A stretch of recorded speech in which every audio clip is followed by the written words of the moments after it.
Hello ladies and gentlemen, 3 years ago I started a YouTube channel, and today I'm still doing it. It's been 3 years since ConflictNerd became a thing, and I thought I'd sit down today and actually answer some of your questions that I took from Twitter using hashtag AskConflict, as I usually do. And I mean, this is actually my second or third time recording this, because the first couple of times I didn't put my face on camera because I didn't feel like it. I thought I looked a bit like arse. I still do. I'm wearing a hat because my hair is a mess, but I thought I'd put my face on camera and be a little bit more personal since, you know, 3 years ago today I started this very YouTube channel. So let's get right to it. The first question is, what is your favorite game slash series?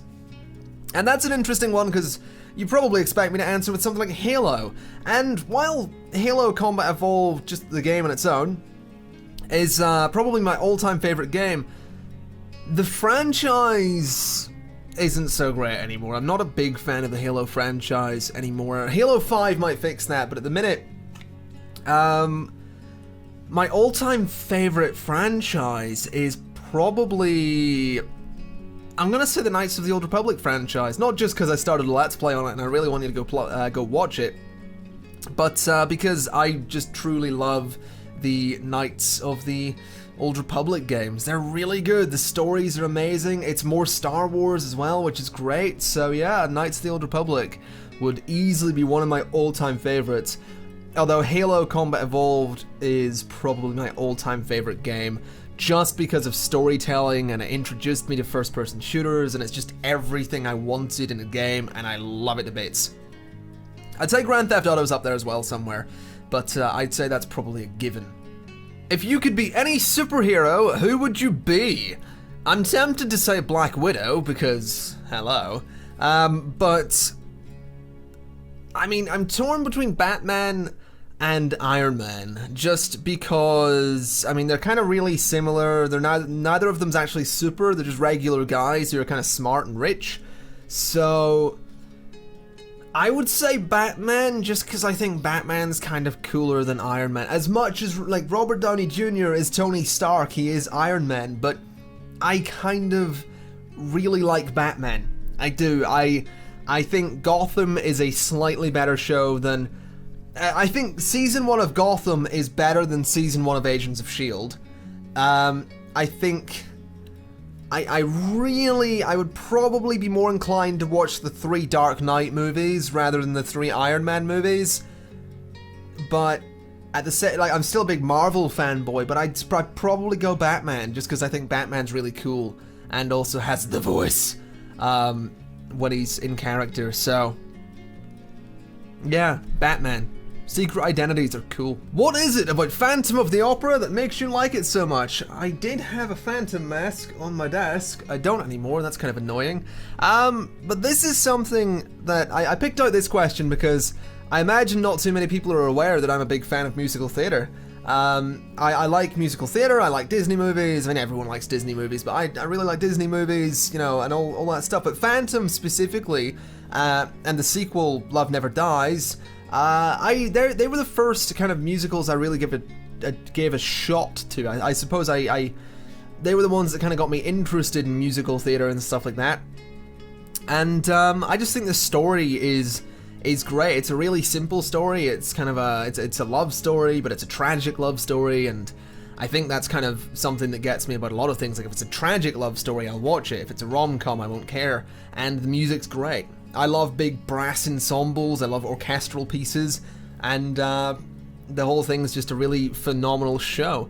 At some point, I would really love to see a live performance in the West End, or on Broadway. Preferably both, I'm gonna be honest. I would love to see Phantom live on Broadway, or if it's touring at any point, but I think it usually tours America. But whatever the case, it's such an amazing show, and if you're someone that's considered musical theater but doesn't know where to start, Phantom of the Opera. Watch either the movie, watch the recorded version of it from the Royal Albert Hall in London, and if you want to watch the sequel, Love Never Dies, there is a recorded version of the Australian, an Australian production of it, which is absolutely phenomenal as well. It's such a good show. I would really recommend checking it out, but it's just a great story, great music, great characters. It's a timeless tale, and it's a tragic love story. That's what I love about it, so go watch it. Are you a coffee or a tea kind of guy? I'm more of a coffee kind of person, basically. I drink a lot more tea than I would coffee, but I prefer coffee. I just don't drink as much coffee because I kind of want to sleep. What kind of games would you like to focus on in the future? Well, that's an interesting one because it's probably going to be more of what you like and some more of what you might not be inclined to watch. So basically, more Software Inc., more City Skylines, the expansion of that's coming out soon, so there's going to be a load more of that. There's also like the Xbox One version of City Skylines whenever it comes out, so definitely more of what people already enjoy. But on top of that, I also want to keep doing things like Knights of the Old Republic. I want to do the sequel to Knights of the Old Republic. I want to do some Halo 5 content. I'll play through the campaign of Halo 5 as a daily series, however many missions that happens to be. Star Wars Battlefront, you know, that's a game I want to do stuff on. The Division, I want to do stuff on that. Fallout 4, I have an idea of how I could do a series on that. So, yeah, more of what people already enjoy, and just, I mean, if there's an interesting game coming out, the chances are I will at least play it once on the channel, so that's my plan there. I definitely want to get back to more highly produced content, so stuff like my machinima projects, like Agents was supposed to start in May, then there was supposed to be a full GTA movie in July, and then September is when Season 2 Part 2 was supposed to start on Agents, so yeah, that went well. But I will be getting back to that as well. I just need to get the story properly written, because I have ideas for it. I'm not entirely certain on what way I want to do my machinima project anymore.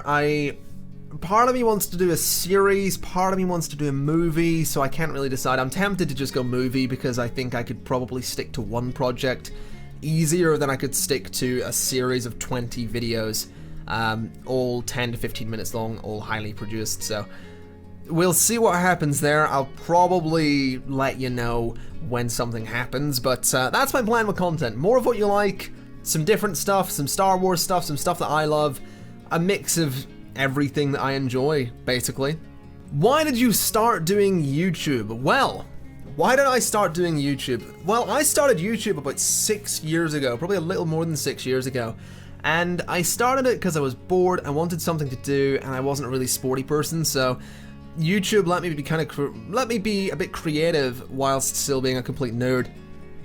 And that was kind of why I started it then, but the reason I took I started taking things seriously with gaming channels is because I wanted to entertain people, basically. I saw Let's Play in its kind of early days, and I looked at it and I thought, I could do that. And at the time, and in the last few years, I thought that was a bad thing. I thought that was me looking at it and going, I want to be those people. But I realized it's not really. And what I actually did was I tapped into one of the fundamental things that makes Let's Play special, which is that you could do it. You could do what I do, you could do what any YouTuber does. You could pick up a camera and do it, you can download some free recording software, use a microphone, whatever, you could do it. That's what makes Let's Play really special. And I was right, I could do it. Maybe not as well as some people, maybe better than some people, it doesn't matter, but the point is anyone can do it. So that's something I wanted to try, and I caught the bug. I loved editing, I loved talking, I loved making videos, and it was bringing me out of this really shy, kind of closed off shell that I was in growing up, and it helped me develop as a person. So there were a lot of reasons as to why I started, you know, wanting to do this, wanting to do that, but the reason I kept it going and the reason that drives me today is that I want to entertain people. I want to be an entertainer of some description or other, and this is a way I can do that. This is a way I can be an entertainer. This is a way I can get in contact with an audience. This is a way I can connect with an audience, which you can't do in film and you can't do in TV. This is a very unique platform to do things. And whilst sharing gaming videos isn't the most unique thing in the world, it's still very special, at least to me, and I would be a completely different person had I not done this. So why did I start doing YouTube? Because I was bored. Why did I keep doing YouTube? Because I fell in love with it and want to entertain people. Would you dye your hair? Well, this isn't my natural color. You can see my roots coming through there. Oh dear. We'll just do that. So yes, I would dye my hair. I've had my hair, oh god. I've had my hair, purple, blue, red, orange, yellow. I don't mean blonde and all that. I mean orange, yellow, blonde, ginger, black, brown. I've had a lot of colors, let's put it that way. I've had my hair a lot of colors, and the only color left I want to really do is white. So at some point my hair will be white. Not when I'm old, well, when I'm old, but in like the next probably 12 months at some point, I will successfully have white hair. This was supposed to go white, but it didn't work. And finally, what kind of people piss me off? And congratulations on 3 years. Thank you, Joe Swan. So what kind of people piss me off? I was going to give a very specific answer on this, but I'll give the generic and kind of, not generic, but the kind of general blanketing statement that people who hold other people back and try to undermine passions and loves and hobbies. And what I mean by that is I've encountered a lot of people over the years who, you know, they like to say that you're in YouTube for the money, or you just want to be famous, or you just want this, or you just want that, you don't care about the people. And that is such a, that's just undermining, you know, my passions. And if you do, you know, if someone does that to you when you're passionate about something, they're undermining your passion. They're undermining something you want to do, a belief you have in your life. You know, you believe you can do this, you believe you can do that, and this person sat there saying, no, you can't, you only want to do it because you want the money or you want to be famous. Those kind of people really piss me off, and I've encountered way too many of them over the last 3 years, but it doesn't bother me too much because even with all of that, I wouldn't take back a single day of the last 3 years. So in conclusion, I suppose, I just want to say a huge thank you to everyone from the last 3 years. You know, the people that have watched videos, been in videos, helped make videos, whatever you've done for the channel, whatever way you've helped me make this all a thing.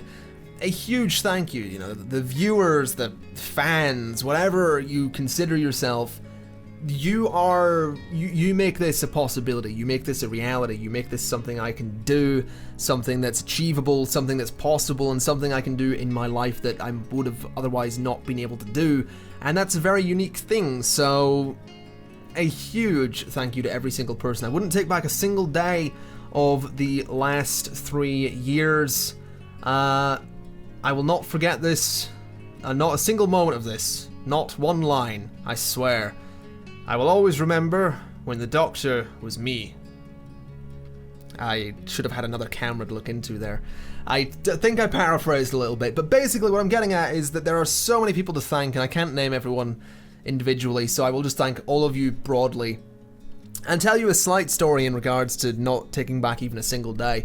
There have been many days where I've wanted to pack everything in, and I've wanted to just walk away and say, it's not meant to be, or it's not for me, or I can't deal with this anymore, or I'm tired, I'm sick, and whatever. And I'm so glad that I don't have the balls to stick to a statement like that, because if I did, I wouldn't be making this video. I wouldn't be sitting down talking to all of you, celebrating 3 years of making silly videos on the internet. So that's kind of crazy. That's kind of crazy that I didn't stick to those things, and that I'm here today, and I'm happy to be here today. So I think in conclusion, I will just leave it there and say once again a huge thank you kindly to everyone that watches anything on the channel. I've been the Conflict Nerd, I will continue to be the Conflict Nerd. I'm working on some pretty special things that I think you might all enjoy. In fact, if I just lean over here and pop a picture up there, that'll give you an idea of what I'm working on. And yeah, I will see you next time. Here's to another 3 years. Maybe, probably a lot more than 3 years. Anyway, that's gonna be it, so bye-bye!